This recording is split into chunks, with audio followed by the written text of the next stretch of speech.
नमस्कार। आप सब लोगों का अभिनंदन। आज की बात थोड़ी विशेष है। विशेष इसलिए कि हम निदान में क्या छोड़ देते हैं जो किसी और तरीके से भी जाना जाना संभव नहीं है, और हमारे पास उसका एविडेंस है। फिर भी हमने उसको क्या है कि पूरे ढंग से समझा नहीं, या उसको सीरियस लिया नहीं, इग्नोर कर दिया। ये सब हमारे टीचिंग में कुछ कमियां हैं। उसमें मैं भी शामिल हूँ। मैं अपनी भी गलती मानता हूँ, लेकिन कुछ प्रॉब्लम है। और इसका क्षेत्र कितना व्यापक है, और अब इस पर इतना कंसंट्रेशन है लोगों का।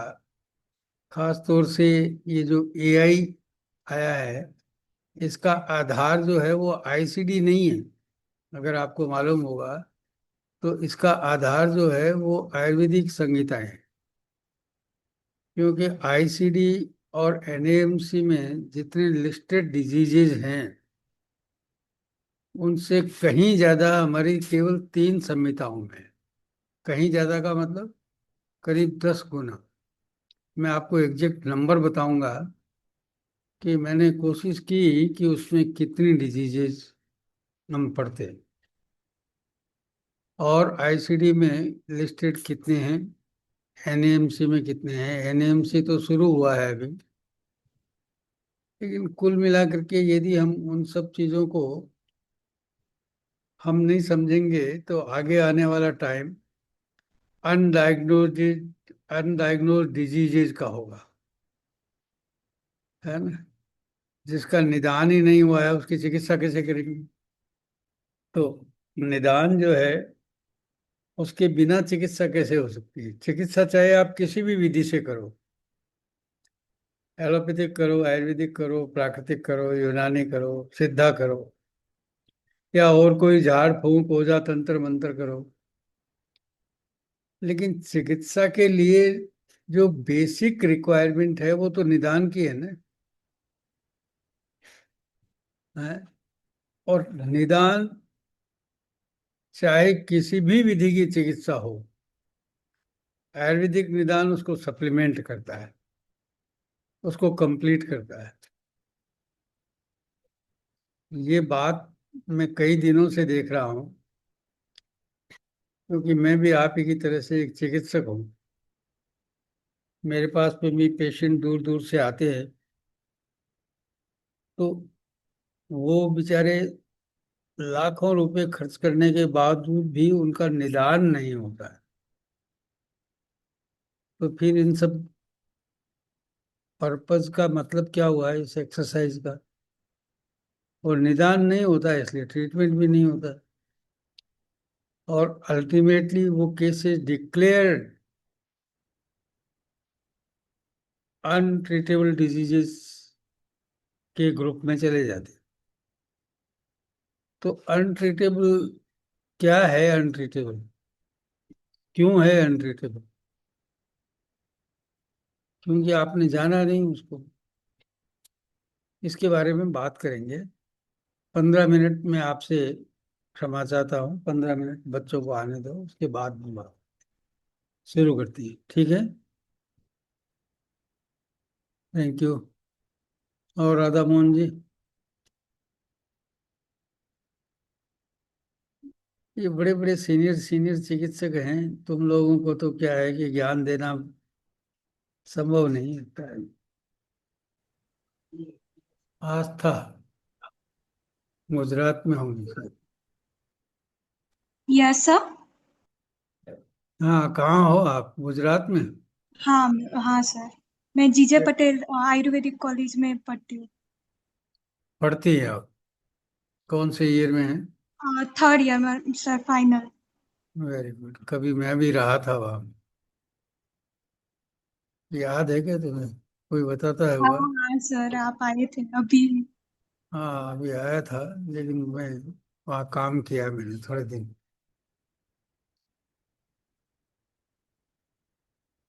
सर आप वो महर्षि चरक संस्कृत समारोह सेमिनार के लिए गुजरात आए थे ना सर? हाँ, आया था मैं आया तब मैं आपको देखी थी सर वहाँ। मैं बैंगलोर से हूँ। था। ओके ओके, बेंगलोर से, very good, thank you.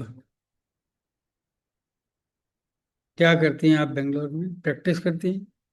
Practice कर रही हूँ सर, और मैं पीजी भी कर रही हूँ अभी संहिता से। ओके, और अच्छी बात। ऑनलाइन बच्चों को संस्कृत भी पढ़ाती हूँ सर। ये बहुत अच्छी, आयुर्वेद बच्चों को। अच्छी बात है। संस्कृत के बिना तो ये बच्चे जानेंगे ही नहीं आयुर्वेद को क्या होता है। यस सर, उनको 12 कड़ी भी पता है, संयुक्त अक्षर नहीं पता है। बहुत दुख की बात है सर ये सब। सही बात। कैसे होगा ये सब?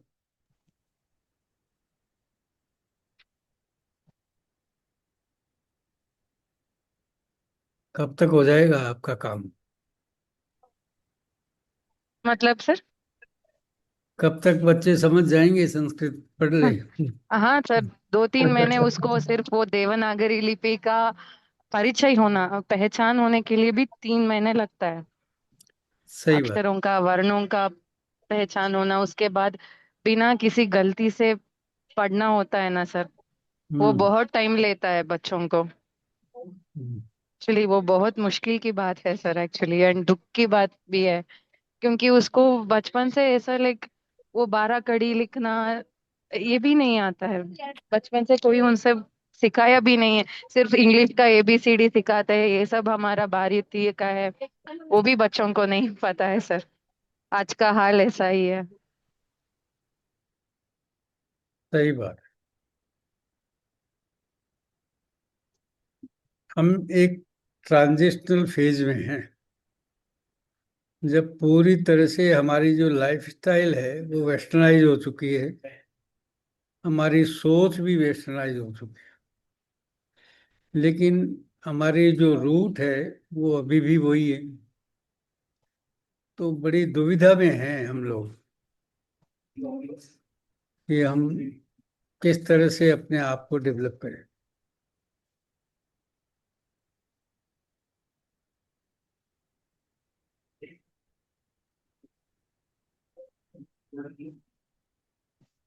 हम ना तो पूरे वेस्टर्नाइज हुए, ना पूरे इंडियनाइज रहे। जी सर।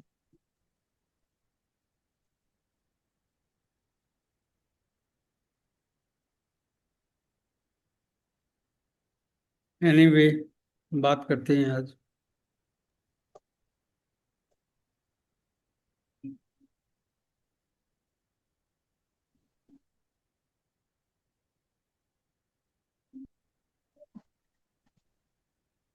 बहुत सारे लोग दिख रहे हैं मुझे, 42 दिख रहे हैं। थोड़ी देर वेट करते हैं। जी सर।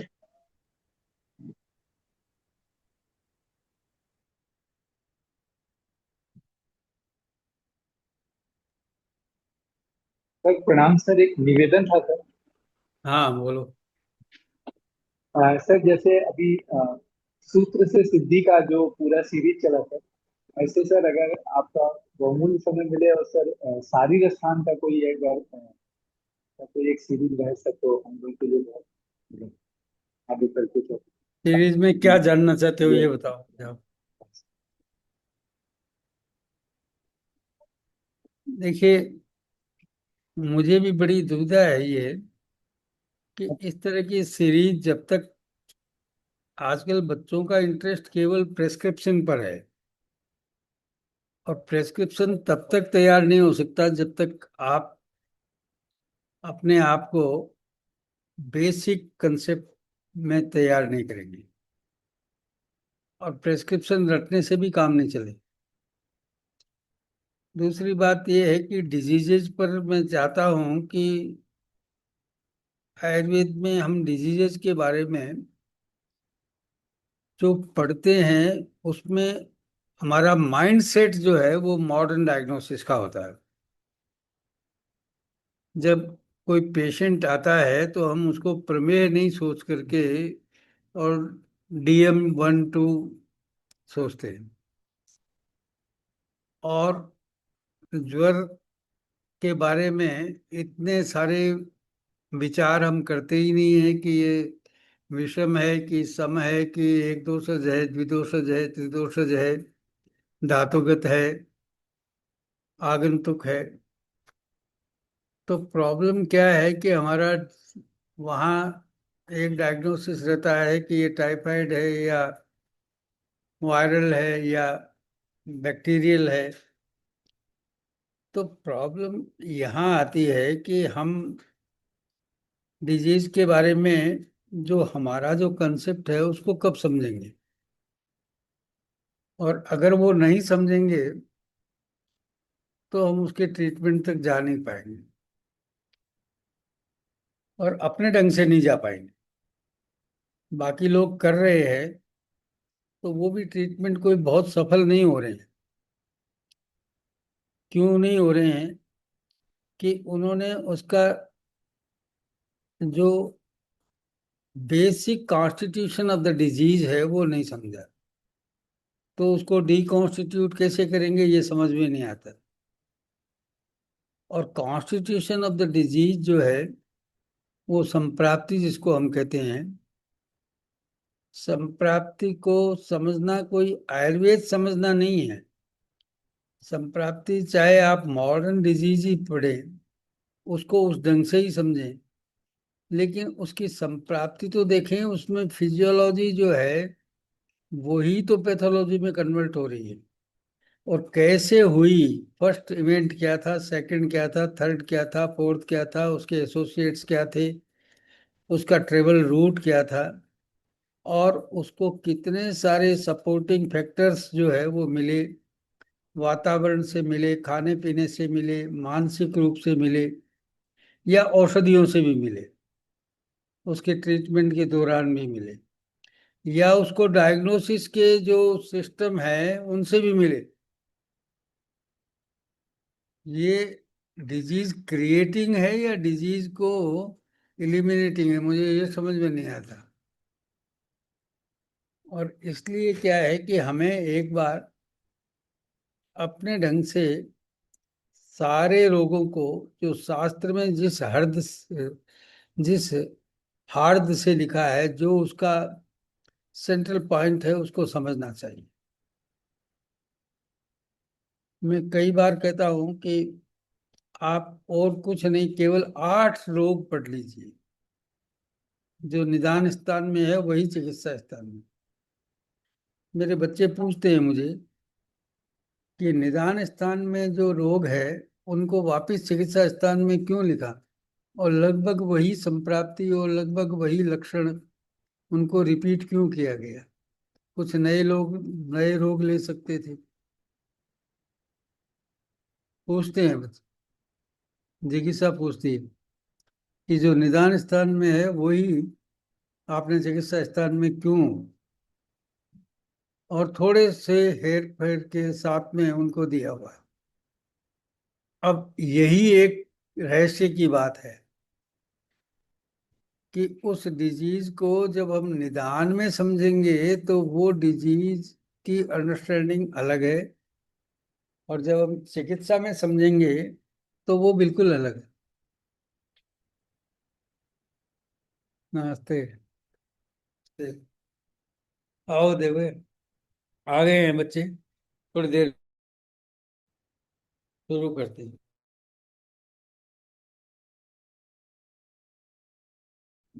और तुम्हारे लिए तो वैसे भी दरवाजे खुले हुए हैं। ये विवेक हमारा बहुत गंभीर शिष्य है।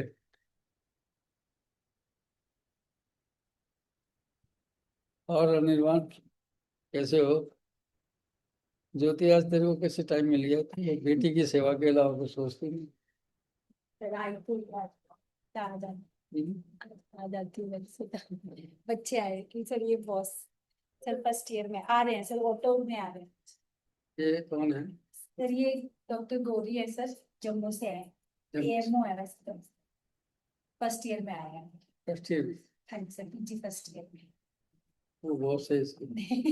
बस मेरे ही बॉस तो बस मैंने आपका पढ़ाई पे ये बहुत सारे शायद ये चीजों में मैं अच्छा पीजी में। सर वो दीपक बॉस आते थे ना पहले जब सर पीजी में है ना ये? हाँ जी सर पीजी फर्स्ट ग्रेजुएशन कहाँ से किया बेटे? बैठो बेटे बात को। जायसवाल जी, आप क्यों मुझे शर्मिंदा कर रहे हैं? हेलो जायसवाल जी, प्रोफेसर जायसवाल। गुरुदेव हमेशा ही आते हैं। ये विद्वान तो कम ही होते हैं। द्राक्षायणी, कैसी हो? हाँ, ठीक हूँ सर। आप कैसे हो सर? नमस्ते हाँ, जी। मैं ठीक हूँ। कहाँ हो अब? बैंगलोर सर। बेंगलुरु। हाँ सर। टीचिंग में कहीं? टीचिंग ही कर रही हूँ सर। टीचिंग यस में। सर। और यू गुड? और यस रूपा सर। कहाँ है? रूपा मैसूर में है सर। मैसूर में। Yes sir. Okay. Mysore teaching कर गया रही हूँ था अभी। मैं। मैसूर गया था मैं, मिली नहीं मुझे मैसूर में। Recently she went sir. Oh recently. हाँ सर। ठीक है वो, रूपा भी? ठीक है सर। ठीक है सर, अच्छी कर रही। प्रैक्टिस करती हो तुम? हाँ सर, कर रही हूँ वेरी गुड। शाम में। Yes sir. ये द्राक्षायणी मेरे साथ थी यहाँ पर। नमस्ते नमस्ते जी। आ गए हैं क्या सब? ठीक है Drakshayani, thank you. Thank you sir. आ गए हैं बच्चे, मैं ज्वाइन करता हूँ। Yes sir. Thank you. आ गए हैं। एनआईए से बच्चे बहुत वर्षों बाद में, करीब 2 साल बाद में फिर आरोग्य लक्ष्मी गुरुकुल शुरू हुआ है ऑफलाइन। अदरवाइज ऑनलाइन तो हुआ है, लेकिन जो बच्चे पहले आते थे वो बीच में एक ब्रेक हो गया, लंबा ब्रेक, बहुत सारे कारण से। तो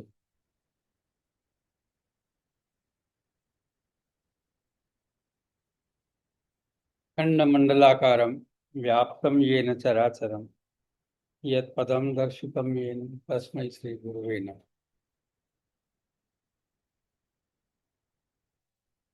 डियर फ्रेंड्स, आप जानते हैं कि आपका क्या रोल है और किस नोबल प्रोफेशन को आपने चुना है। एंड यू आर, अब आप समझें या नहीं समझें, लेकिन जनता जो है ना, पब्लिक, वो आपको गॉड के बाद में समझती है। अब आप उसमें कितना फिट होते हैं कितना नहीं होते हैं ये आप समझें, लेकिन इसमें हमारी कुछ प्रॉब्लम्स है। मैं पहले बैकग्राउंड में आपको कुछ प्रॉब्लम्स के बारे में बात करेंगे, फिर उसके सॉल्यूशंस के बारे में बात करेंगे।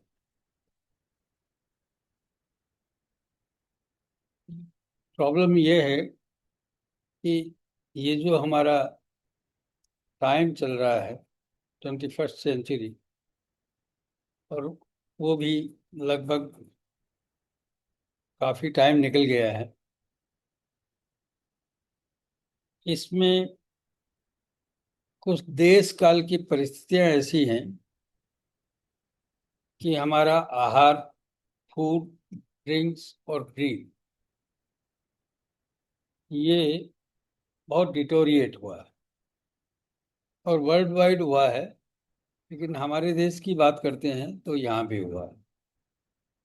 जो हमारा बेसिक स्ट्रक्चर है वो अन्न, उदक और प्राण से बनता है, क्योंकि ये हमारे रिसोर्सेज हैं जिनको हमें अपने बॉडीली प्रोडक्ट्स में कन्वर्ट करना है, वात पित्त कफ में कन्वर्ट करना है, दोषों में, धातुओं में, मलों में, उपधातुओं में कन्वर्ट करना है। तो जो रॉ मटेरियल है जो नेचर से हमें मिल रहा है उसकी क्वालिटी अगर अच्छी नहीं है, या उसमें कोई एडल्ट्रेशन है या इंटॉक्सिकेशन है, तो how can we expect the purity of our bodily tissues, strength, immunity and vitality of the bodily tissues? एक बात। दूसरी बात यह है कि मेडिकल साइंस की बात करते हैं तो बहुत सारे डेवलपमेंट हो रहे हैं, बहुत। लेकिन एट द अदर साइड बहुत सारी डिजीजेज जो है वो अनडायग्नोजेबल हैं, अनट्रीटेबल हैं, और लगभग जो पहले ट्रीटेबल थी या डायग्नोजेबल थी उनमें से भी बहुत सारी डिजीजेज जो है वो अब डायग्नोज नहीं होती है। क्यों? कि उसमें कॉम्प्लेक्स चेंजेस हो गए। हमारे पास में एक पेशेंट जो है वो फ्रेश पेशेंट सिंगल डिजीज का नहीं होता है। मल्टीपल मॉर्बिडिटी, मल्टीपल ट्रीटमेंट लेकर के आया हुआ होता है, तो उसमें इतनी सारी वेरियस चेंजेस हैं कि हमें उसका जो संप्राप्ति समझना ज्यादा मुश्किल हो जाता है। ये हमारी कुछ प्रैक्टिकल प्रॉब्लम्स हैं जिनको मैं आपके सामने रख रहा हूँ। लेकिन ऐसे में हम क्या करें,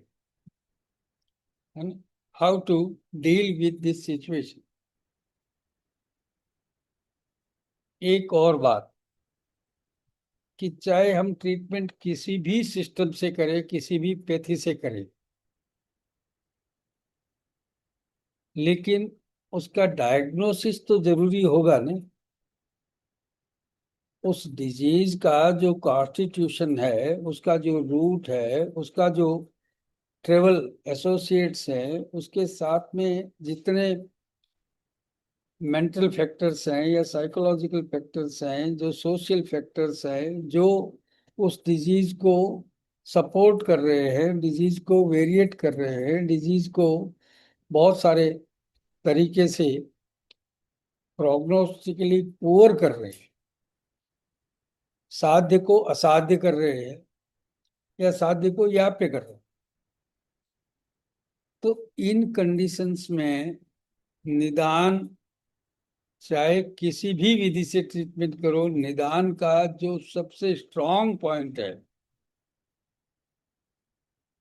वो अब तक आप लोगों ने समझा या नहीं समझा, लेकिन मुझसे कुछ लोग कॉन्टेक्ट करते हैं, वो एआई वाले, कि आयुर्वेद का जो एविडेंस बेस्ड निदान है वो सबसे ज्यादा स्ट्रांग फील्ड है।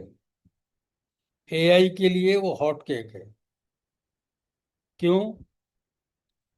कि आईसीडी देखिए, एनएमसी देखिए, कुछ लिमिटेड डिजीजेस के बारे में कुछ डिटेल्स बताई गई हैं, लेकिन आयुर्वेद जो है वो इतनी सारी, कितनी आप समझ सकते हैं कितनी? केवल 28,000 डिजीजेज जो हैं वो 3 संहिताओं में बताई गई है, चरक सुश्रुत वाग् में। केवल इन 3 संहिताओं। उसके बाद में लघुत्रयी है, उसके बाद में गदनिग्रह है, उसके बाद में सारंगधर है, उसके बाद में और भी वत्सवराजियम तक, और भी रसशास्त्र की बहुत सारी किताबों तक, और भाव प्रकाश तक, माधव निदान तक हम जाएंगे तो उसमें कम से कम 5 टाइम और इंक्रीज हो जाएगी। और ये आज की बात नहीं है, थाउजेंड्स ऑफ द ईयर से ये पब्लिश्ड है, लिस्टेड है, प्रैक्टिस्ड है, और इनके रिजल्ट हैं, चाहे वो डॉक्यूमेंटेड हैं या नहीं है, लेकिन उनके रिजल्ट हैं।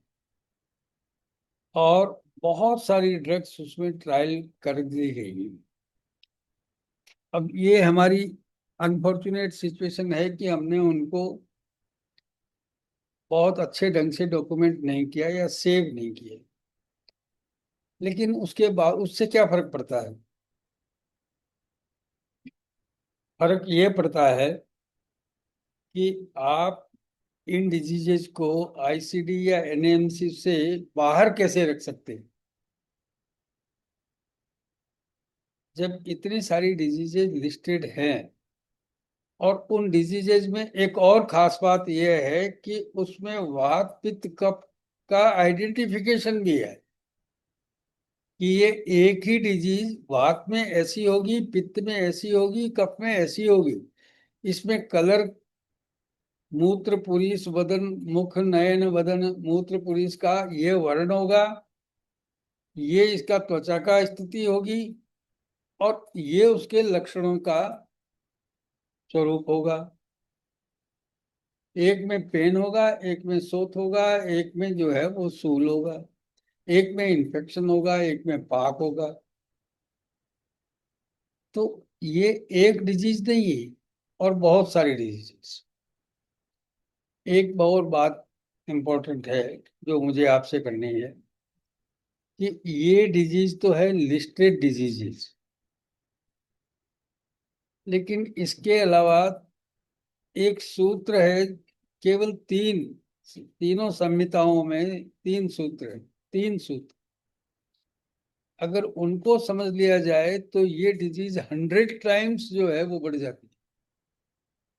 वो क्या है कि चरक कहते हैं कि ये शाम एव ही भावानाम संपत संजनये नरम, तेषाम एव विपद व्याधीन विविधान समुदीरये। What constitute your physiology? Those same ingredient, T constitute the physiology and constitute the pathology. जो संपत्त और विपत्त का भेद है, केवल संपत्त और विपत्त, ये लिखता है चरक। कहा? चरक सूत्र 25 में, 40वां श्लोक, चरक सूत्र 25 का। ये कहा यज्ञ पुरुष ही, कि ये पुरुष कैसे पैदा हुआ, किससे पैदा हुआ, यज्ञ पुरुष ही है ना?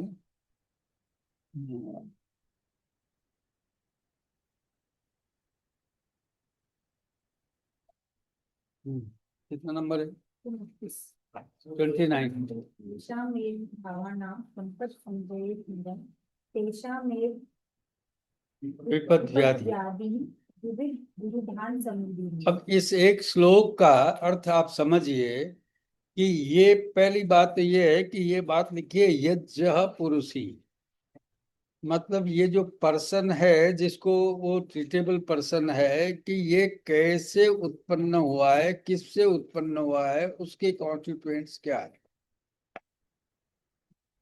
अरे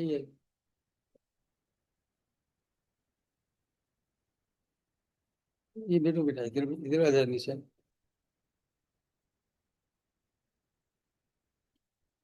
तो हम कैसे, जिस ढंग से कॉन्स्टिट्यूट होते हैं, उसी ढंग से डिकॉन्स्टिट्यूट होते हैं।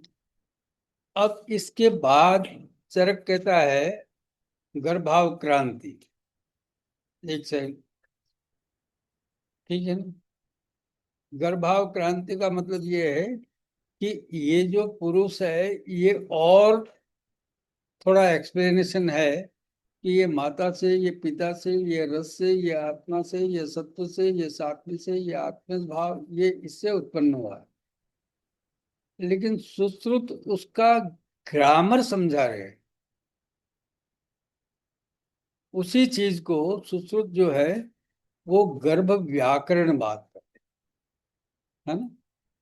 वही चीज जो चरक ने फिलोसॉफिकल और कॉन्स्टिट्यूशनल जो डिस्क्रिप्शन दिया इस बॉडी का, सुश्रुत उसको शारीर स्थान 4 में निकालिए। सुश्रुत शारीर स्थान 4 में सुश्रुत कहते हैं कि ये पुरुष कैसे उत्पन्न हुआ, और ये इवॉल्व कैसे हुआ ये गर्भ। जो method of evolution of this person है, वही उसका डिसोल्यूशन ऑफ द पर्सन है। क्या लिखता है चरक सारी स्थान में? ये कहता है पहले 7 त्वचाएं होती है, और 7वीं जो त्वचा है वो मांसधरा है, और जो पहली कला है वो मांसधरा कला है, और जो लास्ट कला है, 7वीं कला, वो शुक्रधरा कला है। वो जेनेटिक सेल है, और जेनेटिक सेल जो है वो ऑर्गेनोजेनेसिस करता है। तो श्रुत कहता है कि आसय्यात अभ्यास योगेन करोति आशय संभवम। आसय्यात, layer by layer, bedding by bedding, क्या, दैट कॉन्स्टिट्यूट द ऑर्गन। जो कॉन्स्टिट्यूट ऑफ द ऑर्गन का सिस्टम है, वही उसके डैमेज का सिस्टम है। ये बात चरक ने बहुत फिलोसॉफिकली नहीं कही है। चरक कहता है ये साम एव ही भावानाम संपत संजने नरम तेसाम एव, तेसाम एव, वही, उनकी ही विपत, उनका ही बैड यूनियन, उनका ही माल फंक्शनिंग, उनका ही difficult working, difficulty in working, वही डिजीज का कारण। तो अब सोचिए कि इस शरीर के 4 घटक है, शरीर, इंद्रिय, सत्व और आत्मा। ये पहले अध्याय में बता दिया है, पहले अध्याय। चरक सुश्रुत सारी, इसमें किसी में कोई प्रॉब्लम नहीं है, सब यूनानिमसली ये बात करते हैं। लेकिन चरक उसको बड़ा सिस्टमेटिकली ले रहा है। उसी चैप्टर में ये बताया कि इसके 4 पुरुषार्थ हैं, धर्म, अर्थ, काम और मोक्ष। तो धर्म किससे होगा? शरीर माध्यम खलु धर्म साधन। धर्म का मतलब इस बॉडी की जो भी डुएबल ड्यूटीज हैं, वो कैसे बॉडी करेगी। ये बॉडी जो है वो एक इंस्ट्रूमेंट है, ये एक मशीन है, क्या, ठीक है ना? ये उस इंस्ट्रूमेंटेशन जो है, जैसा उसका इंस्ट्रूमेंटेशन होगा वैसे वैसे फंक्शनिंग करेगी, है ना? तो बॉडी जो है वो धर्म का, कर्तव्य का, कारण का, क्रिया का, फंक्शन का, फिजियोलॉजी का साधन वो है। और जितने भी अर्थ हैं वे इंद्रियार्थ हैं, और वे बाहर से आएंगे, वो बॉडी में पैदा नहीं होंगे। जितना भी शब्द स्पर्श रूप रसगंध है, वो सब नेचर से आएगा। और किसके थ्रू आएगा? कि इंद्रियों के थ्रू आएगा। बॉडी में जो इंफॉर्मेशन है इस नेचर का, जो नेचर का कंसीव होना है, वो इंद्रियां उसको कंसीव करें, इंद्रियां उसको कैरी करें, ठीक है ना? और फिर वो जो इंफॉर्मेशन है, जो इंद्रियों के द्वारा अर्थों का इंफॉर्मेशन है, वो नॉलेज में कन्वर्ट होगी। कैसे? कि वो मन के द्वारा होगी। वो हमारी कामनाएं, इच्छाएं वो पूरी करेगा, और उसमें वो चिंत्य विचार्य ये ध्येय और संकल्प करेगा मात्र। और बुद्धि, धी, धृति, स्मृति उसको नॉलेज में कन्वर्ट करेगी। और नॉलेज में जब कन्वर्ट करेगी तो फिर बॉडी की ही जरूरत पड़ेगी कि उसको आप एग्जीक्यूट करो। This has been taken to our consideration, that has been and thought considered well, emotions attached, है ना, संकल्प हो गया। अब निश्चय बुद्धि को करना है, धारणा धृति को करना है, स्मृति को स्मरण करना है, और शरीर को उसको एग्जीक्यूट करना है। कर्मेंद्रिय जो शरीर के साथ अटैच, इनका अर्थ से कोई लेना देना नहीं है, वो केवल फंक्शन। और आत्मा जो है वो इनका वो कनेक्शन है जिसके कारण से ये सब अलाइव है। वो मोक्ष का साधन है, उसको छूटना है, इस शरीर के पिंजरे से उसको मुक्त होना है एक समय के बाद। और वो हमेशा आपको इस शरीर से बाहर ले जाने की कोशिश करती है, इंद्रियों से परे ले जाने की कोशिश करती है, मन को बस में रखने की कोशिश करती है और चित्त वृत्तियों का निरोध करने की बात करती है। वो इस शरीर में रहना नहीं चाहती है, वो भोगायतन के लिए नहीं बनी है ना। वो क्या है कि क्या नाम से हमेशा मोक्ष चाहती है। तो एक कॉन्स्टिट्यूशन है, एक लिबरेशन है, इसमें तो बहुत फर्क, बड़ा फर्क है। कॉन्स्टिट्यूशन के लिए हमने एक्यूमुलेशन किया है ना, किसका?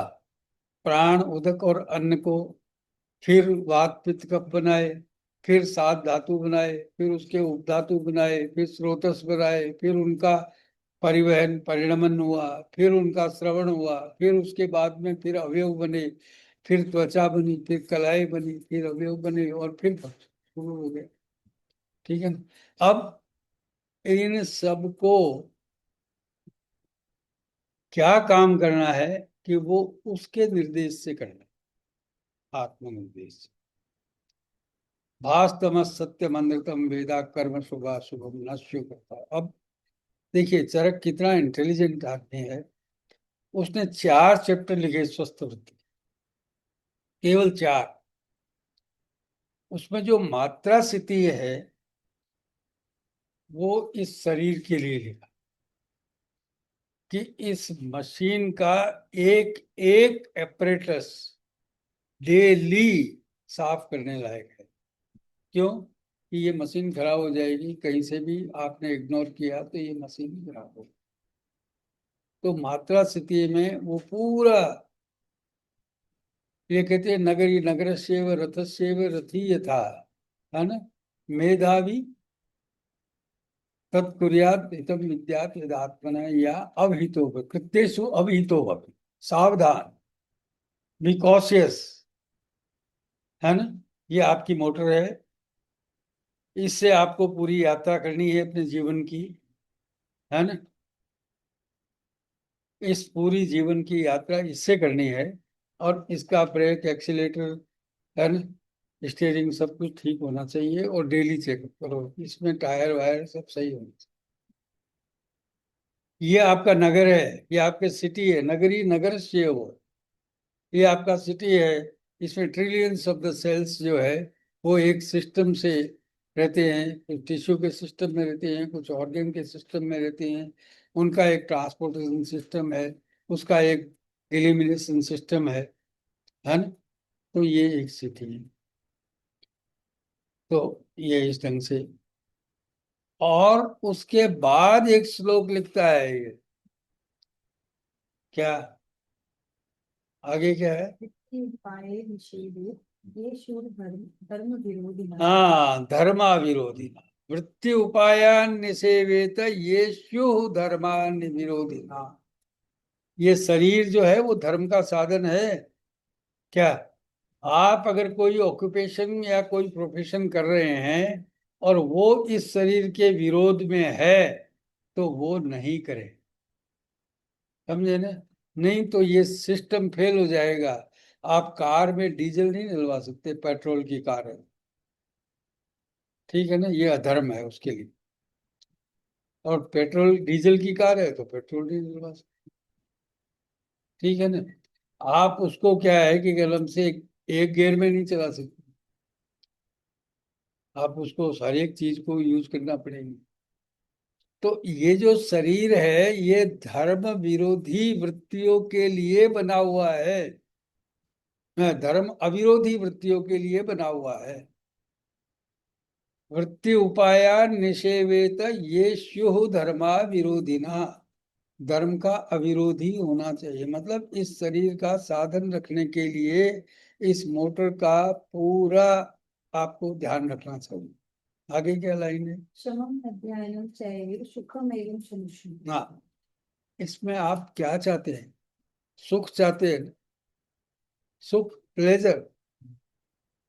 तो प्लेजर चाहते हैं तो आपको उसका जो इंस्ट्रूमेंट है प्लेजर का, उसको क्या है कि जन्म से बराबर ध्यान रखना पड़ेगा। उसको देखना पड़ेगा, उसको समझना पड़ेगा, अध्ययन इसका करना पड़ेगा, है ना, डेली। ये तो हर एक के लिए बता रहा है। फिजिशियन तो समझे ही समझे, लेकिन फिजिशियन अपने पेशेंट को भी समझाए। एक चैप्टर। दूसरा चैप्टर है तस्या स्थिति। तस्य मतलब तस्य कस्य, वो तो मौलिक सिद्धांत में है ना। है, मौलिक सिद्धांत में ही है क्या? तो यार एक दिन तो मौलिक सिद्धांत में मिला था। चलो कोई बात। मौलिक सिद्धांत का भी है क्या कोई यहाँ पर? नहीं है। सब मौलिक सिद्धांत के ही है क्या? ओके, तो चलो आसान है। तो तस्य कस्य, ये तस्य क्या है? मात्रा स्थिति ठीक है कि मात्रा पूर्वक खाना चाहिए, मतलब खाने में 8 और नियम है, लेकिन उसमें सबसे बड़ी चीज है मात्रा, है ना। और वही गड़बड़ हो रही है। ये दिनचर्या जो है ये भी गड़बड़ हो रही है, आपको पता है ना। इतने सारे जो अभ्यंग और वो सेवन और पता नहीं कितने कितने उपाय बताए, नशे और स्वेदन और ये सब तो नहीं होता है। हॉस्टल में रहते हैं, पीजी में रहते हैं, क्या कर सकते हैं? कुछ नहीं कर सकते। बहुत सारे आपके पास में एक्सक्यूजेस। अब ये कहते हैं तस्या स्थिति, तो तस्य क्या है मतलब? तस्य कौन है? तस्य का मतलब उसका, मतलब वो जो शरीर जिसने इन सब का पालन किया है उसके लिए है ये चक्र। अगर इसका पालन नहीं किया है उसके लिए नहीं है ये चक्र। ठीक है ना। अगर वो फर्स्ट एलिजिबिलिटी को पार करता है तो सेकंड जो प्रिकॉशंस हैं वो उसके लिए,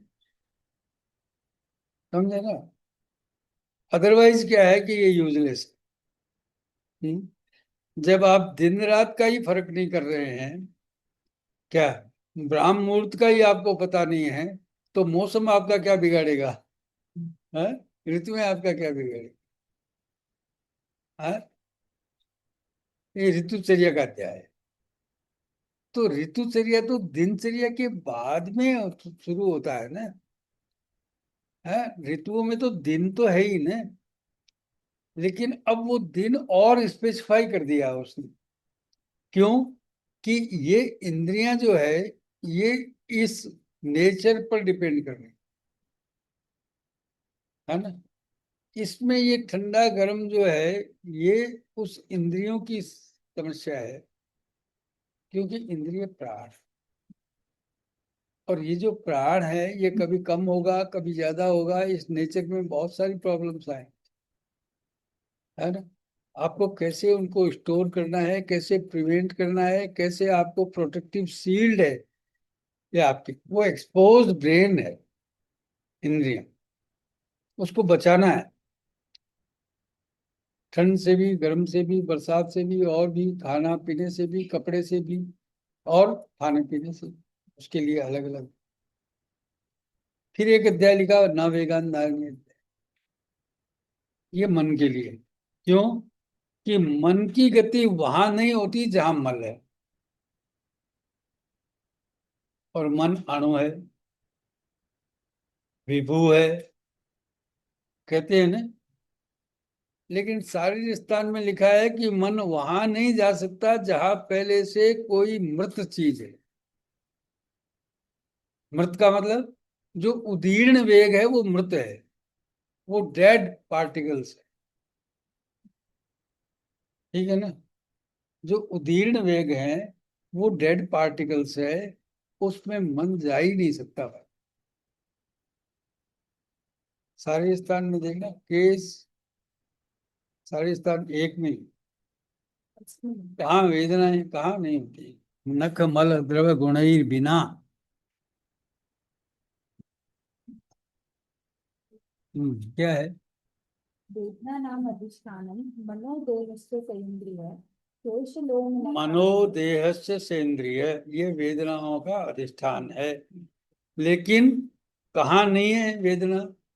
शेषलोम नखाग्र अन्नमल द्रव गुणैर्विन।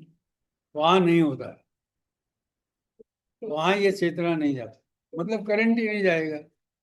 आपकी बॉडी पार्ट का एक हिस्सा जो है वो करंट को कैरी नहीं कर रहा, उस लाइफ को, उस कॉन्शियसनेस को कैरी ही नहीं कर रहा। हाँ, कितना इंपॉर्टेंट चैप्टर है, दुनिया समझती नहीं इसके बारे में।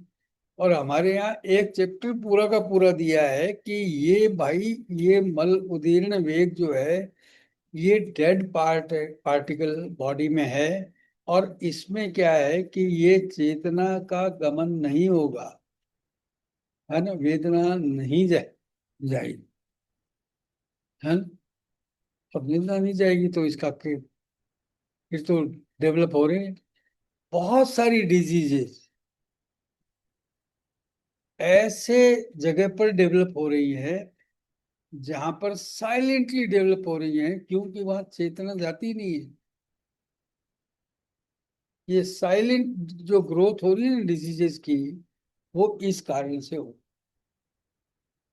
समझ में ना।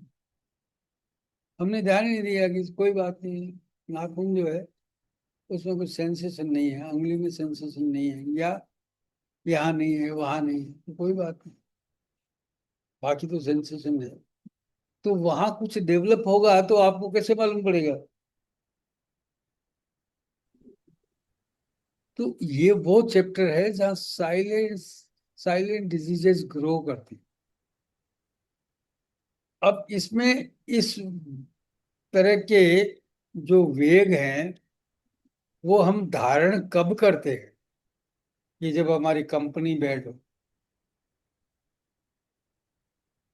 कोई आदमी वेग धारण क्यों करेगा?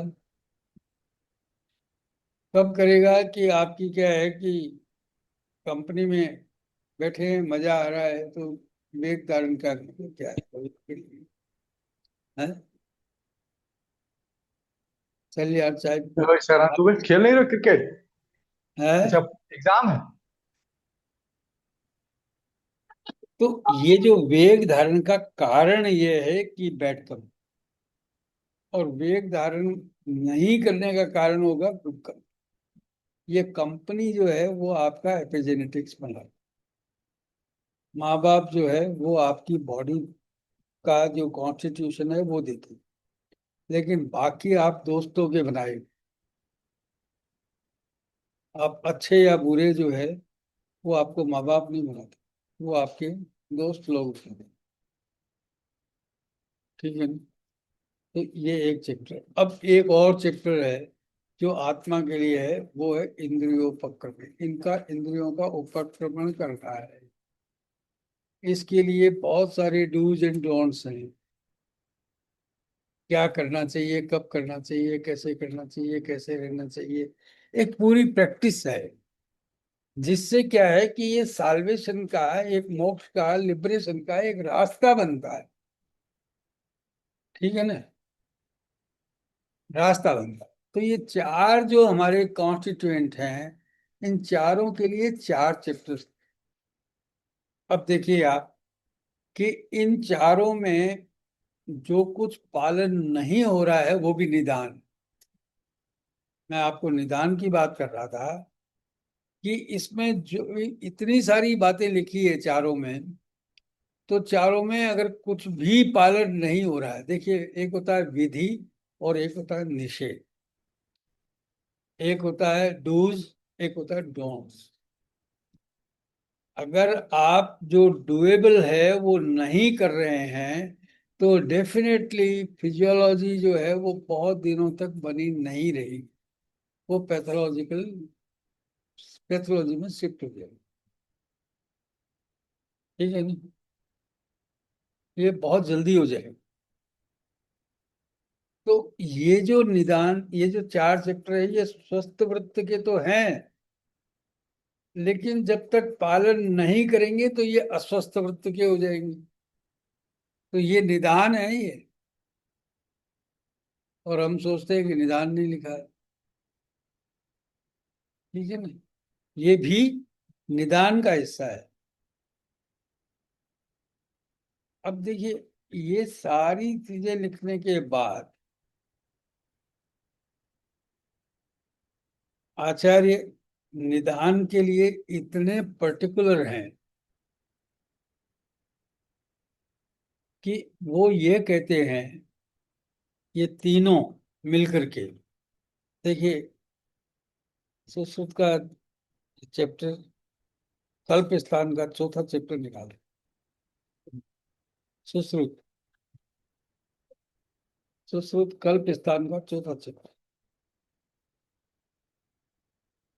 अब ये बातें इतनी स्कैटर्ड है, चक्कर ये है कि मैं तो पढ़ लूंगा, लेकिन आप कब पढ़ेंगे?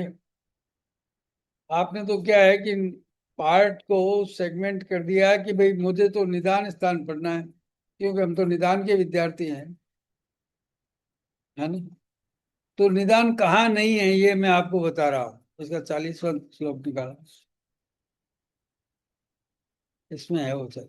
हाँ, धान्वान्तरेषु धात्वंतरेश। धात्वान्तरेषु या सप्त कलाः संपरिकीर्तिताः तासु एकाक्रम्य अतिक्रम्य वेगं प्रकुरुते विषयम्। हाँ, disease evolution, patient evolution and disease evolution are happening in the same way, ये कहता है सुश्रुत।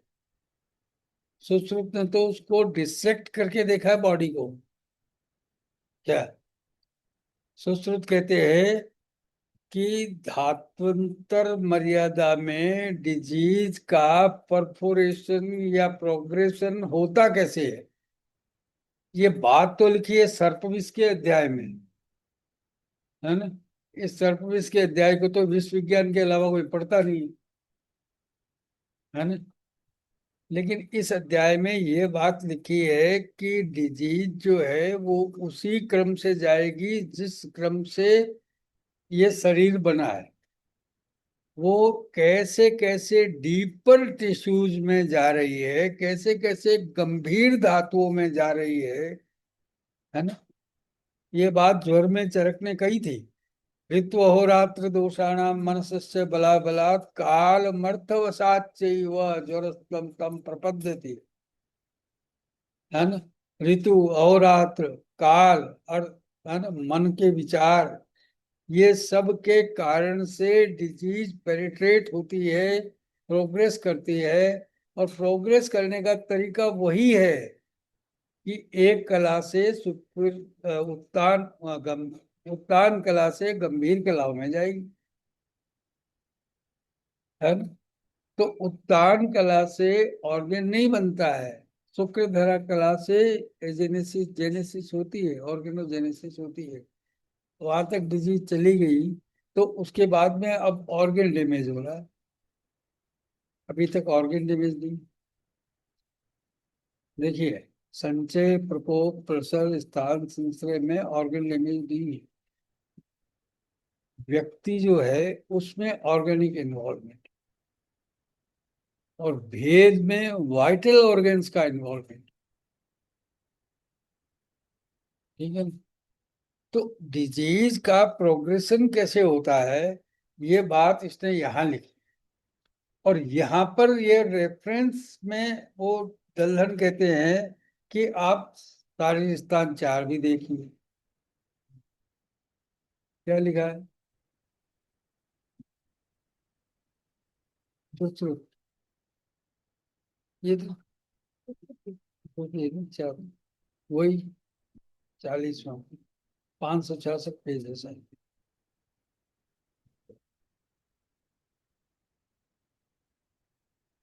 ये तो वही धात्वान्तरेषु हाँ, वही उसी की टीका। धातु प्रत्यक्षु धातु ग्रहणम आशय उपलक्षण तैः अयम् अर्थः धात्वाशान्त कलाः सप्त प्रागुक्ता गर्भ which we are व्याकरणे not going to use. तासु We will continue एक what this book एक is, and Ekam this is the last अतिक्रमण slide. Okay. सप्तशु So this will act as a support for all that you have एक read. एक का अतिक्रमण You have करते been हुए very वो well, 7 कलाओं and में they have वो दोष जो but the first pathology page है at least वो you have to करेंगे। take it out. So ठीक है ना, just keep the ये pages तरीका ready. है। और इसी तरीके से गर्भ And का keep the व्याकरण pages. या evolution of If the it is not sharper, और इसी sharpness and moving disease that. का Okay. So pathogenesis. you can use that. ठीक है, जिसको संप्राप्ति में कहते हैं यथा दुष्टीर्ण दोषेण यथा So चाप। on the onset, I will just discuss my brief ऐसा background दुरुष का and दृष्टि we come होती है, to फिर वो विसर्ग करता है, the फिर elements of this topic, किसी स्थान पर। especially for the Guji community. Hello, I have done my अरे PhD भाई in mathematical modeling from किसी UCL का माइक Pune. चालू है? I was working as a professor and a dean in a very reputed institute in Pune, IIT Pune. Almost 25 years of experience I have in industry, academics, and research. Given a 5 times outstanding teachers award.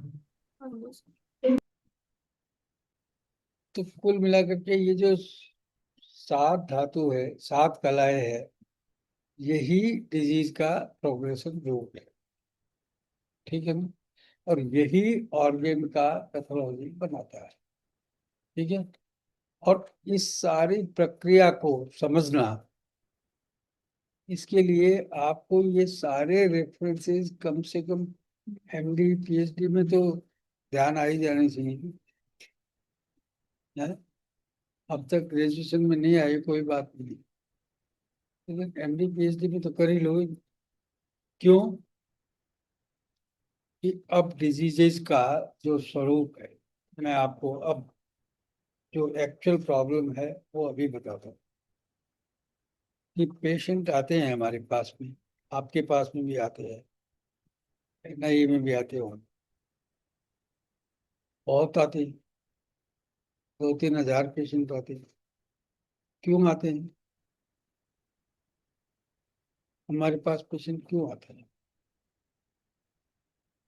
मैंने इस NIA में 40 साल काम किया, hospital superintendent भी रहा 10 साल तक, छोटे मोटे में 10 साल तक। और हम कोशिश करते थे कि 1000 पेशेंट हो जाएं, लेकिन नहीं हुए मेरे से। तो कोशिश करते थे कि ये सारे बेड, उस टाइम 200 सवा 200 बेड थे, वो भर जाए, नहीं भरते थे। सही बता रहा हूँ, क्यों नहीं भरते थे? क्यों? उनको फ्रूट का, दूध का लालच देना पड़ता था, तो भी नहीं आते थे। सही बता रहा हूँ। लेकिन अब आपके पास वेटिंग लिस्ट है, अब आपके पास इतने सारे बीमार आते हैं। क्यों आते हैं? ये कैसे हो गया? क्या हम अक्षम थे या तुम लोग ज्यादा विद्वान हो? डिजीजेस ग्रो कर रही है, इतनी पॉपुलेशन नहीं हुई है, और उस एरिया में पॉपुलेशन कम हुई है। उस सिटी का कंजेशन इतना जबरदस्त है कि वहां पर पॉपुलेशन बढ़ी नहीं है। वहां लोग बाग मकान बेच बेच करके दूर जा रहे हैं, लेकिन डिजीजेस ग्रो कर रही हैं। कितनी? मल्टीपल टाइम, है ना? कितनी ग्रो कर रही है, और अनट्रीटेबल डिजीजेस ग्रो कर रही है। इसलिए वो अंत में लास्ट रिसोर्ट समझ करके आपके पास आते हैं। नेशनल इंस्टीट्यूट है, अपेक्स इंस्टीट्यूट है, नंबर 1 इंस्टीट्यूट आते हैं, मेरे पास भी आते हैं। तो उन सबको यहाँ पर क्या मिलना चाहिए और क्या दे रहे हैं आप, अपना अपना विश्लेषण खुद ही कर लीजिए, मुझे कहने की जरूरत। What we are doing with it,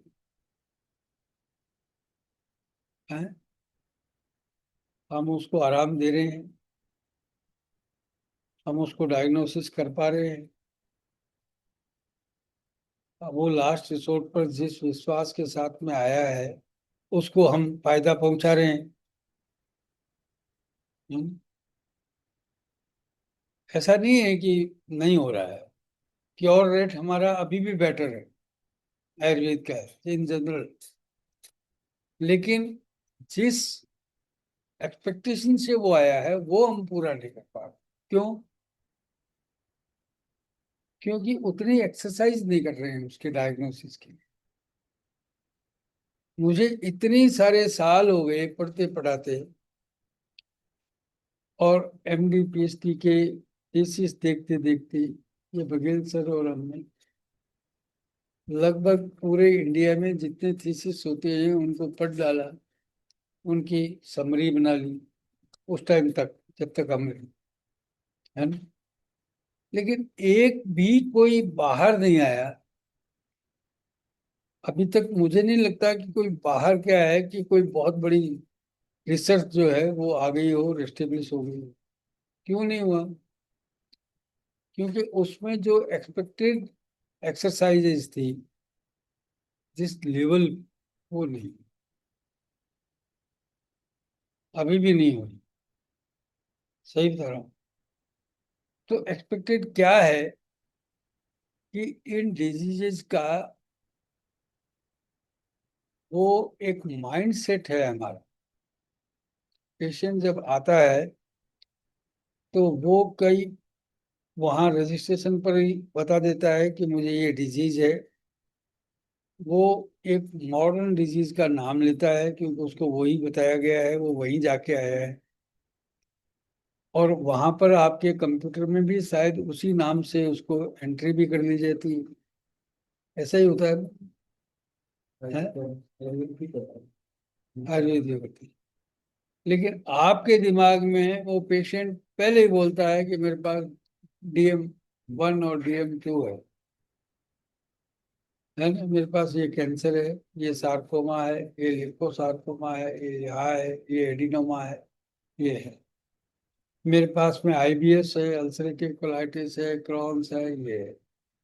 मेरे पास माइग्रेन है, मेरे तो माइग्रेन। मेरे टाइफाइड है, मेरे निमोनिया है, मेरे वायरल फीवर है। तो your you are stuck in that particular diagnosis, what is patient saying and what doctors diagnosed, है ना? और अगर वो डायग्नोसिस सही होता तो वो पेशेंट आपके पास आता क्या? उसका ट्रीटमेंट हो जाता नहीं अब तक। ये क्यों 3-4 घंटे खराब कर रहा है वो यहाँ पर? 6-6 महीने क्यों वेट कर रहा है वो? इसलिए वेट कर रहा है कि ही don't have any remedy because the diagnosis was wrong. क्या? तो रॉन्ग डायग्नोसिस से ट्रीटमेंट नहीं हुआ, अदरवाइज तो अब हम भी वही गलती कर रहे हैं। हम भी वही डायग्नोसिस पर अपना एक पढ़ लिया। रिसर्च आपकी यही बताती है कि इस डिजीज पर ये दवा काम करती है, इस डिजीज पर ये दवा काम करती है, इस डिजीज पर ये काम करती है। ये भेषज रत्नावली में ऐसा लिखा है, माधव निदान में ऐसा लिखा है, उसमें महाप्रकाश में ये लिखा है। और रसशास्त्र की जितनी किताबें हैं वो पूरा पूरा फार्माकोपिया हमने देख लिया कि किस डिजीज में क्या करता है। अरे डिजीज में काम तो करता है, लेकिन वो डिजीज हो तो काम करता है ना। उसका डायग्नोसिस ही गलत हो तो कैसे काम करेगा? तो इसलिए again you do your sincere efforts to diagnose the patient in Ayurvedic language. ठीक है ना? प्लीज। क्यों? कि हमारे पास जो ट्रीटमेंट का तरीका है वो यही है कि उसका अग्नि, उसका स्रोतस, उसका दोष, उसका दूष्य, उसका धातु, उसका अवस्था, है, और उसका स्रोतस, ये कहाँ तक और उसमें कौन सी दृष्टि, है ना।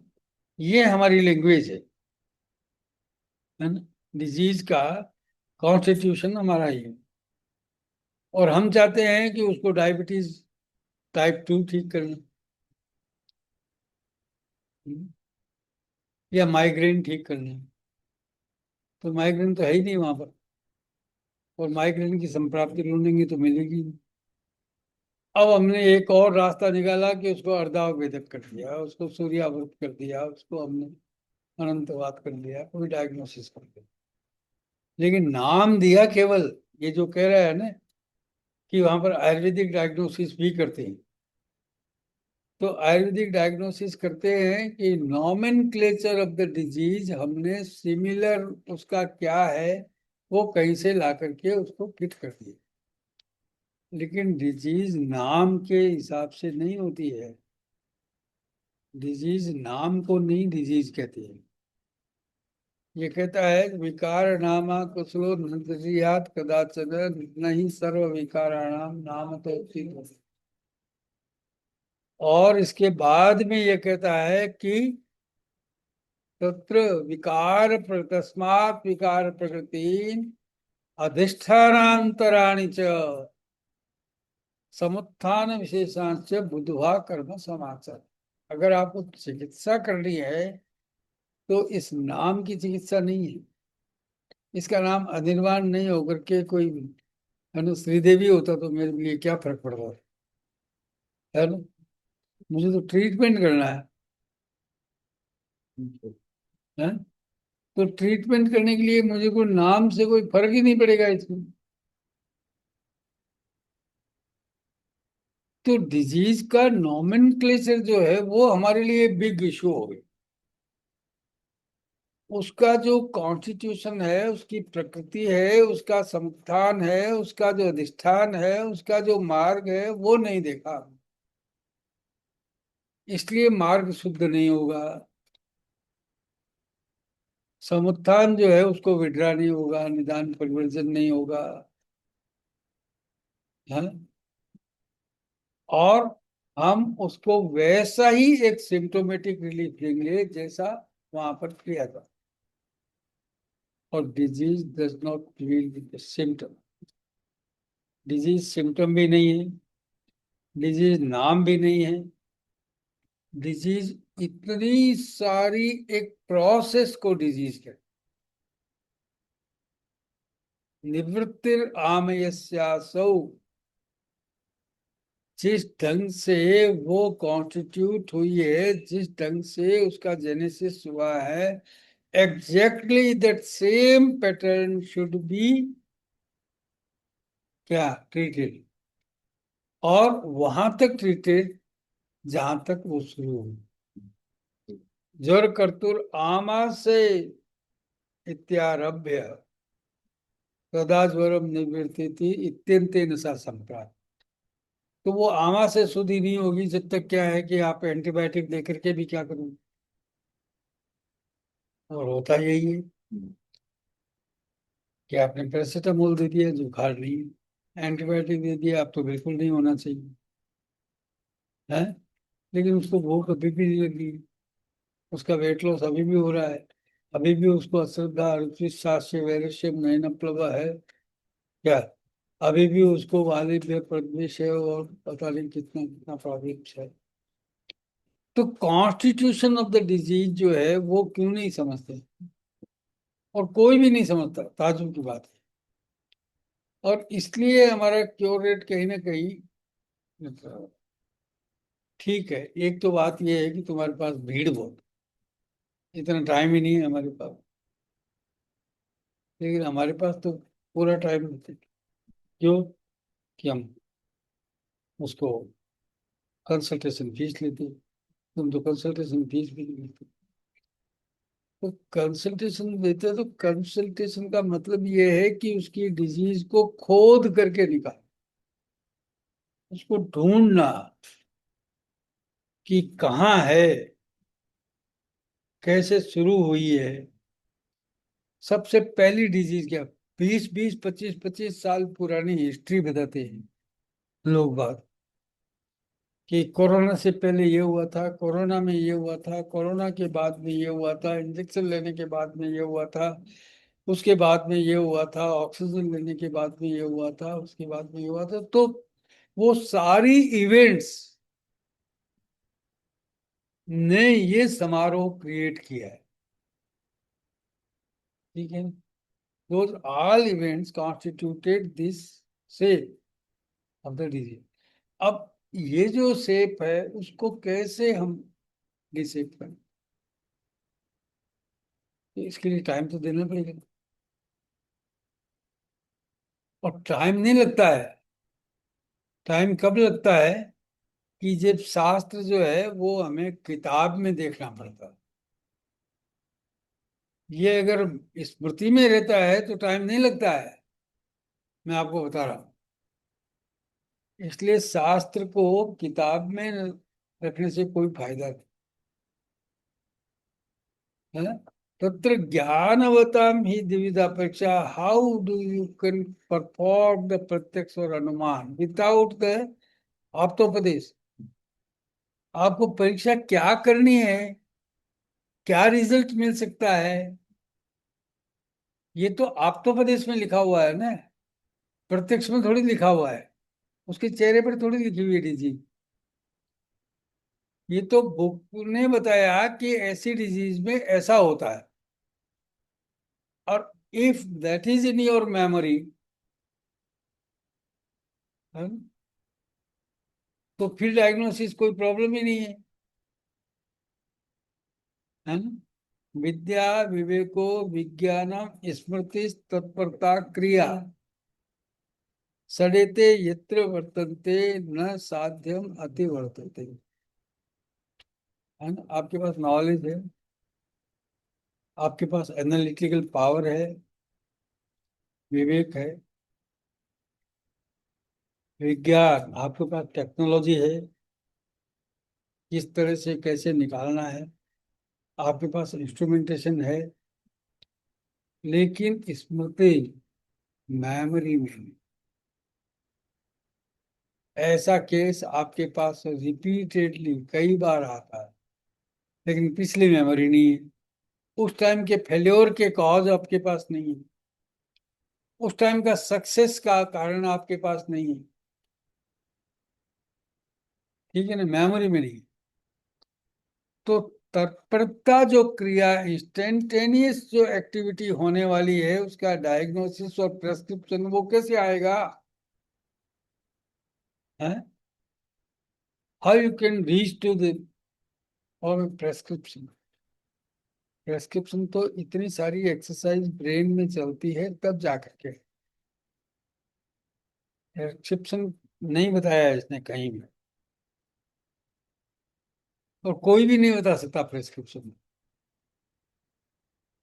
ज्यादातर लोग ब्लेम करते हैं कि वैद्य लोग जो है, बड़े बड़े वैद्य लोग जो है, वो बड़े गुप्त रखते हैं, विद्या बताते नहीं हैं, प्रेस्क्रिप्शन बताते नहीं हैं किसी को। कई तो ऐसी गुप्त राइटिंग में लिखते हैं, हम तो बाकायदा रीडेबल फॉन्ट में लिखते हैं, बिल बना के लिखते हैं, दवाई बताते हैं, प्रेस्क्रिप्शन लिखते हैं, कोई भी देख सकता है। आरोग्य लक्ष्मी के thousands of the prescriptions are website पे।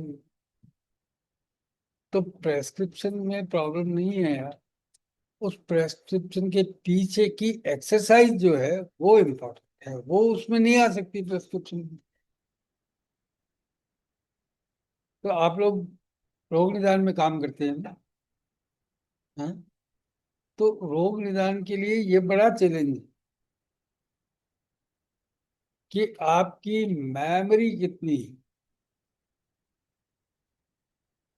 और मेमोरी की एक प्रॉब्लम है कि मेमोरी जो है वो लिमिटेड है सब में, सब में, मेरे में भी, है ना। क्यों कि उसमें बहुत सारी स्मर्तव्यम ही स्मृतो स्थित, जो मेमोरेबल है that should retain in your memory, जो फॉरगेटेबल है उसको डिलीट कर दो, नहीं तो नई मेमोरी आएगी ही नहीं, ठीक है ना। आपका जो रैम है, क्या रैम बोलते हैं, है?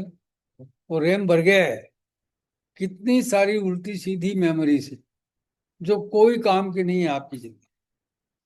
इसलिए प्लीज, रोग निदान में आए हो तो आपके पास में इतनी सारी बातें याद करने को है कि पिछली सारी बातें भूल, ये DM12 भी भूल जाओ,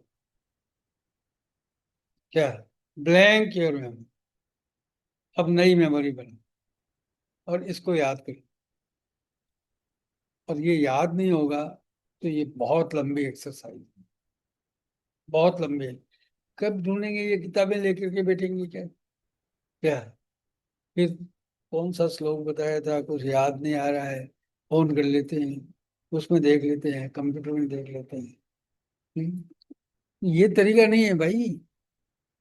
है मेमोरी जो है उसमें शास्त्र है, और शास्त्र के वो कॉन्सिक्वेंस, वो हिडन फैक्ट्स स्कैटर्ड जगह पर जो दिए गए हैं, उन सब का लिंक, उन सबको कनेक्ट करना कि what is related with what basic principle. अब सूत्र स्थान में कोई बात कही है, सिद्धि स्थान में अलग बात होता है। ठीक है ना? क्यों? अब सिद्धि स्थान में बहुत सारे ऐसे निदान हैं जो अभी तक कहे ही नहीं गए हैं, हर एक लेवल पर। और उसमें वो क्या कहता है, दूसरा अध्याय निकाल सिद्धि स्थान का 28वां श्लोक, सरक का दूसरा। तस्मात् सत्यपि निर्देशे कुर्याद् ऊह्य स्वयं धिया विना तर्केण या सिद्धिर यदृच्छा सिद्धिरेषा। तस्मात् सत्यपि निर्देशे, निर्देश है बहुत सारी, क्या है कि बातों का आपने अब तक, ये तो चैप्टर सिद्धि स्थान का है, मतलब लास्ट सेक्शन है। इससे पहले उतरे हजारों लाखों निर्देश दिए हैं आप, है ना? और वो अब कहता है कि इसको भूल जाओ। है अब सिद्धि स्थान में आकर के वो इतनी सारी बातें कहने के बाद में वो कहता है कि फॉरगेट इट, इग्नोर इट। तस्मात् सत्यपि निर्देशे, सती अपि मतलब निर्देश है तो भी, कुर्यात् ह्यूयम स्वयं धिया, अपनी बुद्धि से, क्योंकि ये बात 5000 साल पहले कही गई है। अब उसमें इतने सारे परम्यूटेशन, कॉम्बिनेशन और सर्कमस्टांशियल, कॉन्सिक्वेंशियल चेंजेस हो चुके हैं कि इन निर्देशों को कभी बेकार समझ लिया जाए। समझे ना? ये बेकार हो जाएगा। ठीक है ना? वो कहता है कि तस्मात् सत्यपि निर्देशे कुर्यात् ऊह्यम स्वयं धिया, क्योंकि आज आपके सामने जो पेशेंट है वो चरक के टाइम में नहीं था, है ना? चरक का जो भी कुछ है वो निर्देश बहुत पुराना, अब तो बहुत कुछ बदल गया। तो झूठ, चलो छोड़ दो उसको। तो क्या कर रहा है कि अपनी बुद्धि का प्रयोग करो, ऊहा का प्रयोग करो, इसमें प्रोस एंड कॉन्स लगाओ, बिना तर्केण या सिद्धि। कुछ न कुछ तो हो ही जाएगा पेशेंट में, कोई ना कोई तो हो ही जाएगा। वो यदृच्छा सिद्धि होगी भाई। यदृच्छा मतलब एक्सीडेंटल, हो जाएगा तो ठीक है, नहीं होगा तो भी ठीक है, कुछ ना कुछ तो हो जाएगा। अब तेरा कॉन्स्टिपेशन तो नहीं है ना, अब भूख तो लग गई है ना, अब गैस तो नहीं बन गई, अरे भाई वो आया किसी सार्कोमा के लिए था और तो कॉन्स्टिपेशन की बात कर रहा है। तो कुछ ना कुछ तो होगा ही, यदृच्छा से ही होगा, अपने आप ही होगा। आप इतना सब कुछ दे रहे हैं तो, लेकिन असंशय सिद्धि नहीं, यदृच्छा सिद्धि। क्यों? कि आपने उस तर्क को अपनी बुद्धि से वापिस देखा। एक होता है कृषक सूत्र, इसकी टीका में लिखा, एक होता है भिक्षुक सूत्र। हम्म।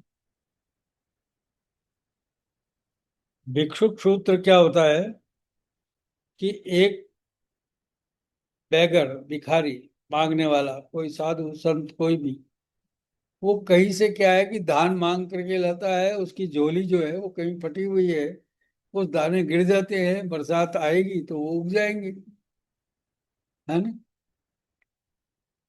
और ये किस्म जैसे जाट है कहीं, वो कृषक है, वो क्या करते हैं कि बड़ी प्लान करके किसी चीज को उगाते हैं, कि कैसे हल चलाना, कितना बीज डालना, कब डालना, किस मौसम में डालना, है ना, कितना पानी देना। तो जो प्लान, ये जो साइंस है, ये भिक्षुक सूत्र जैसा नहीं होना चाहिए कि कुछ ना कुछ तो उग ही जाएगा, बीज पड़ा है तो, है, अनप्लान्ड से, है। ये कृषक सूत्र है, बड़ा प्लानिंग के साथ में आपको ये फार्मिंग करना है, फार्मिंग ऑफ ट्रीटमेंट, ट्रीटमेंट को, डिजीज को खत्म करना, ये बड़ा भारी काम है, ठीक है। तो ये कृषक सूत्र है, उसमें एक किसान जिस तरह से खेत को तैयार करता है, जिस तरह से उसकी फसल का टाइम देखता है, उस ढंग से आपको तैयार करना है। हाँ? ठीक है ना। तो ये बात, अब इसमें दो न्याय होते हैं, वो भी बताया है। क्या? कि एक आप दाल में से पत्थर चुनते, दाल है, उसमें दो चार 10 पत्थर हैं, तो आप दाल चुनेंगे या पत्थर चुनेंगे? पत्थर चुनेंगे ना, हाँ, पत्थर चुनेंगे ना, और पत्थर बाहर फेंक देंगे। और मिट्टी के अंदर, उसको सिलोंच वृत्ति कहते हैं, मिट्टी के अंदर क्या है कि बहुत सारे दाने बिखरे हुए हैं, तो आप मिट्टी चुनेंगे या पत्थर चुनेंगे या वो दाने चुनेंगे? हैं? दाने चुनेंगे। तो यहाँ पर तो आप दाने चुन रहे हैं, और वहां पर आप दाल की जगह पत्थर चुन रहे हैं।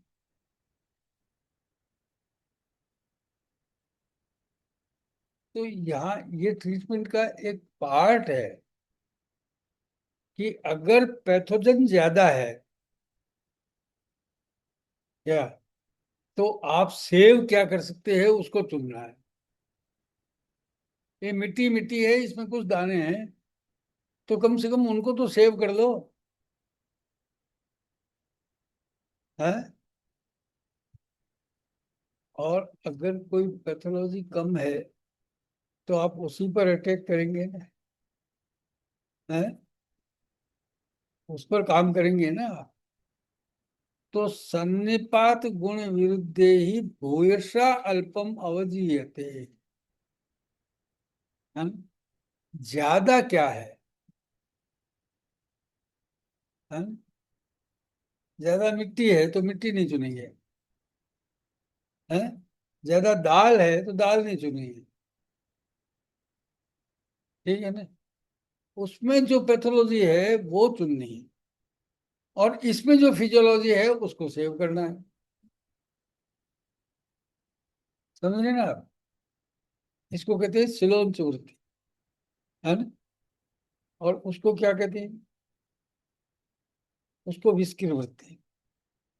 कबूतर जो है, वो बेचारा क्या करता है, या दाने चुनता है, दाल कंकर में से कर देता है। आदमी भी वैसे कर सकता है, लेकिन औरतें क्या करती है, ये दाल के अंदर विस्किर वृत्ति और ये सिलोन चूर्ति। तो कुल मिलाकर के क्या है कि इस पैथोलॉजी में आपको क्या ध्यान रखना है ना? ये निदान का पार्ट है ना? अब हमारे पास जो बीमार आते हैं, वो सिलोंच वृत्ति वाले हैं, उसमें सब कुछ रिमेज हो गए, लेकिन जिंदा तो है ना वो, है। वो डायबिटीज थी, अब रीनल फंक्शन प्रॉब्लम हो गई, अब उसका लिवर भी, अब उसकी कार्डियक प्रॉब्लम भी है, लेकिन अभी भी कुछ तो जिंदा है ना। तो उसको कैसे सेव करना, उसको कैसे सेव करना है, और वो जो सेव्ड ऑर्गन्स हैं वो रिवाइव होते, ये सब लिंक्ड है, इंटरलिंक्ड है। ये सब अपने आप उसको रिपेयर कर देंगे। वो जो रिवर्स प्रेशर किडनी पर आ रहा है वो हटा देंगे तो हार्ट भी बच जाएगा। अगर वो जो लिक्विड वेस्ट है वो लिवर में नहीं जा करके किडनी में जाएगा तो लिवर भी बच जाएगा। जो सॉलिड वेस्ट है वो किडनी में नहीं जा करके लिवर में आएगा तो वो भी बच जाएगा। तो आपका डायग्नोसिस जो है वो कितना परफेक्ट होना चाहिए, कितनी सारी एक्सरसाइज होनी चाहिए डायग्नोसिस। और ये सब एविडेंस पर मैं आपको बता रहा हूँ। ये मेरा तो केवल एक छोटा सा एडिशन है, मेरा एक्सपीरियंस। अदरवाइज मैंने अपनी तरफ से कुछ नहीं जोड़ा है इसमें। ठीक है ना? It is all evident in your books. समझ रहे ना? तो इसको आप एविडेंस को किसी भी के एक्सपीरियंस से, आपने गुरुजनों के या कोई भी सीनियर के, इवन अपने कलीग के भी, अपने कलीग के साथ में भी डिस्कस करके अपने एक्सपीरियंस को आप मल्टीप्लाई कर सकते हैं। ऐसा नहीं है कि गुरुजनों की आवश्यकता नहीं होती सब जगह। You discuss every patient with your colleague कि what you understand about him और her, what is your opinion. तो वो मूर्खतापूर्ण होगी तो भी उसमें बहुत ज्ञान की बात की होगी। ठीक है ना? ये तो हो ही नहीं सकता। चलो एटलीस्ट एक्सक्लूड करने में तो उसने मदद की ने, तो ये होगा, ये भी नहीं हो सकता, दो एक्सक्लूजन हो गए। तो इसलिए एवरी टाइम ये बड़ा भारी काम है। और अब आप अभी जो कर रहे हैं उसमें आपको फील्ड में जाना है, और कई लोग तो फील्ड में है जो इसमें सुन रहे हैं। तो ये फील्ड में क्या है कि ये आपकी एक्सरसाइज यहीं पूरी हो जानी चाहिए फील्ड में जाने से पहले। ठीक है ना? कम से कम मेमोरी, अपने शास्त्र को पूरी तरह से दिमाग में रखो, और बाकी सब चीजें जो है वो ऊहा ऊहा मतलब उसका पॉजिटिव, नेगेटिव, उसका प्रोस एंड कॉन्स, उसकी पॉसिबिलिटीज, उसकी ठीक होने की या बीमारी के बढ़ने की पॉसिबिलिटी, इन सब के बारे में एक कांस्टेंट एक्सरसाइज। ठीक है ना? तब जाकर के आप इस चीज को बहुत इंटेलिजेंटली कर सकते। ये कोई बहुत बड़ा रहस्य नहीं जो मैं बता रहा हूँ। हाँ, लेकिन मैं 40-50 साल से पढ़ रहा हूँ, तुम लोगों ने भी शुरू किया है। लेकिन अब आपके पास में मेरे जितने साधन थे उससे कई गुना साधन है आपके पास। आपके पास इतना बड़ा इंस्टीट्यूट है, हमारे पास से छोटा सा इंस्टीट्यूट है ना। आपके पास इतने सारे ये मोबाइल हैं और हैं, साधन हैं। तो आपकी रेट ऑफ जो एक्सरसाइज है वो बड़ी प्योर और बड़ी फोकस्ड होनी चाहिए, है ना? यही मेरा कहना है। तो देखिए, चाहे कोई भी साइंस हो, कोई भी सिस्टम हो ट्रीटमेंट का, लेकिन निदान जो है वो आपको करना ही पड़ेगा हर एक चीज के लिए। एक मैकेनिकल इंजीनियर जो है ना वो भी निदान करता है ना, उसका ज्यादा। एक जहाज था, जो कई समुद्र के बीच में बंद हो गए। एक खलासी जो मतलब बिल्कुल फोर्थ क्लास था, उसके बारे में सुना था कि ये कुछ करता है, तो उसको बुलाया तो उसने क्या है कि एक हथौड़ा मारा, वो चल गया। उनका बिल 1 लाख डॉलर का बिल है। ये यार एक हथौड़ा मारा, ये एक हथौड़े से पहले तो आपने कई लाख डॉलर तो खर्च कर दिए, वो तो बदलने ही वाले थे। लेकिन मेरे को ये जो एक्सपीरियंस है कि कहाँ प्रॉब्लम है, कहाँ हथौड़ा कितनी तेजी से मारना है, इसका बिल है। और ये मैंने 50 साल में सीखा। ठीक है ना। तो आप ये जो hit at the right place, इसका ज्ञान कब तक हो जाएगा? वो सीख लो। ठीक है ना। तब आप रोग निदान परफेक्ट हो। पक्की बात। इतनी सारी बातें, मैं डिजीज की बात नहीं की है अभी तक, लेकिन मैं जनरल बात कर रहा हूँ। अब डिजीज में जाएंगे तो उसके बहुत सारे डायमेंशंस हैं, लेकिन ये इन्हीं बेसिक प्रिंसिपल पर बेस्ड है। उसके लिए कोई प्रिंसिपल अलग से नहीं आएंगे, इन्हीं में से उसको लागू। मैं उसको प्रैक्टिकली डिमोन्स्ट्रेट करूंगा आपको कभी नेक्स्ट टाइम किसी डिजीज पर बात करेंगे। ठीक है। थैंक यू आप सब लोगों को भी, जो ऑफ ऑनलाइन है, उन सबको भी थैंक्स वेरी मच। कोई क्वेश्चन है आप लोगों का पहले जो ऑनलाइन से, उसके बाद में फिर।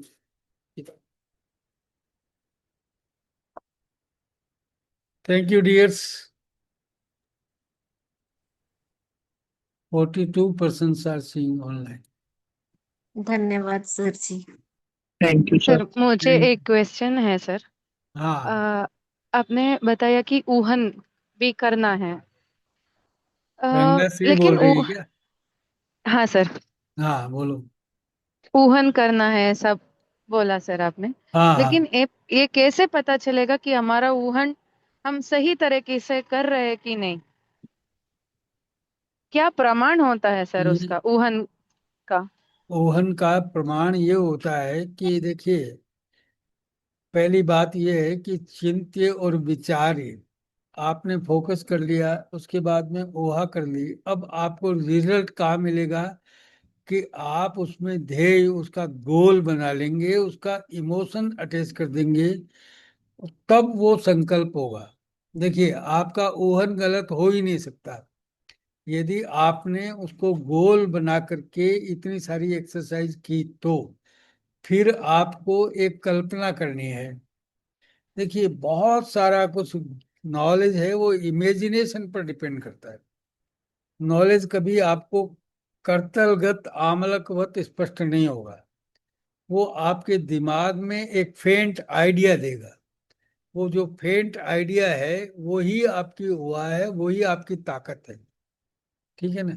और उसको आप करेंगे और पिछली बार भी जो किया था उसको मेमोरी में रखेंगे, तो उसका क्या रिजल्ट था और उसमें क्या फेल्योर था, कहाँ सक्सेस थी, वो अगर आप करेंगे तो वो ऊहा जो है वो आपका परफेक्ट होता चला जाएगा। ठीक है ना। Thank you sir. ठीक है। फिर नेक्स्ट टाइम मिलेंगे तब बात करेंगे, मैं पहले बता दूं। Thank you guru ji. Thank you thank sir. You sir. Sir नमस्ते नमस्ते। सर। हाँ, थैंक यू सर। ठीक। प्रणाम गुरुदेव। प्रणाम सर, प्रणाम। धन्यवाद सर। प्रणाम सर, धन्यवाद।